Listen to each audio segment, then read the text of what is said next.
Across Britain, a powerful wave of patriotism is sweeping through communities, as ordinary people take a bold stand against the Labour government's attempts to suppress their national pride. This movement, dubbed Operation Raising the Colours, has spread rapidly, uniting patriots across the country in a campaign to fly the Union Jack high, loud and proud. It all escalated after Birmingham City Council announced that it would be taking down Union Jacks displayed by locals, despite the fact the same council lit up the city library in green and white for Pakistan's Independence Day. The double standard was impossible to ignore. For many, it was the final straw, a clear signal that the Labour-run council will celebrate foreign flags, but not allow British ones. And so the people responded. In defiance of Labour authorities, patriots began putting Union Jacks up everywhere, on lampposts, buildings, fences, and rooftops. One by one, town by town, the flags began to rise, turning streets across the UK into a sea of red, white, and blue. This isn't just decoration, this is a statement, a protest against censorship, against political hypocrisy, and against the erasure of British identity in our own towns and cities. Let's take a look at the videos as this trend sweeps across the UK. But first, hit the like button and subscribe to the channel for more. We have released our new I'm Not Far Right t-shirts. There are two different variants which come in black and blue. You can find them at britishstand.com or check the link in the description. Let's get into today's video.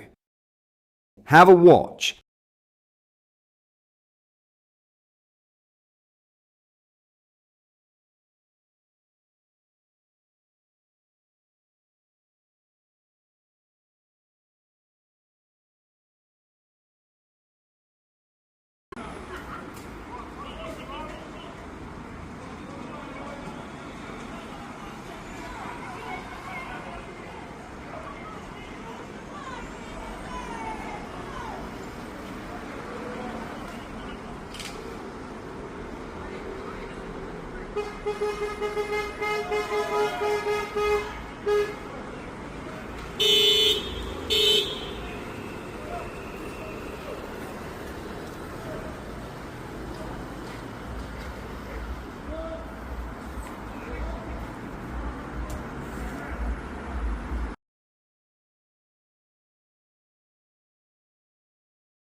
The Labour government may try to take these flags down. Councils may threaten fines. Police may even be called. But the spirit of this movement can't be stopped. Every time they tear one down, more flags go up. Every time they try to suppress patriotism, more people join the cause. Operation Raising the Colours is more than a protest. It's a symbol of unity, resilience, and defiance. A reminder that Britain belongs to the British people. And no government, no council, no party will take that away. In other news, Deputy Prime Minister Angela Rayner has accused Reform UK leader Nigel Farage of failing a generation of young women by vowing to scrap the Online Safety Act. Ms. Rayner claimed repealing the controversial legislation would open the floodgates to revenge porn, despite critics warning about its impact on freedom of speech.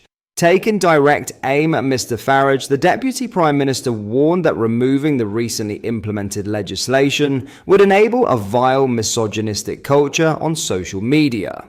Mrs. Rayner's comments come as part of a wider strategy, hoping to show Mr. Farage has misread the public mood on the importance of regulating the internet. However, Labour's initial strategy appeared to hit the buffers after Technology Secretary Peter Kyle decided to claim Mr. Farage was on the side of the prolific paedophile Jimmy Savile. Ms. Rayner said, "Intimate image abuse is a devastating crime and contributes to a vile misogynistic culture on social media that we know translates into physical spaces too."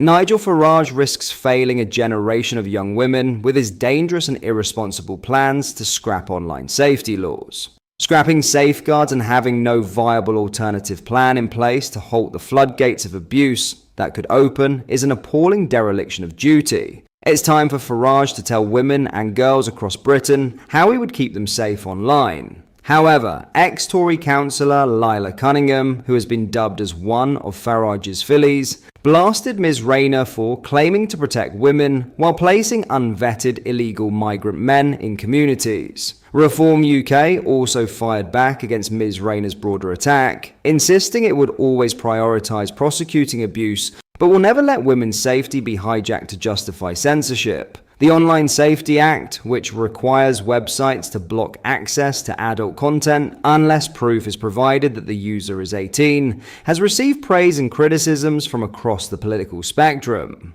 More than 500,000 Britons have also signed a petition calling on the government repeal the Online Safety Act, citing fears about a clampdown on talking about trains, football, video games, and even hamsters. Shortly after it came into effect, Mr. Farage said, "It begins to look as though state suppression of genuine free speech may be upon us already.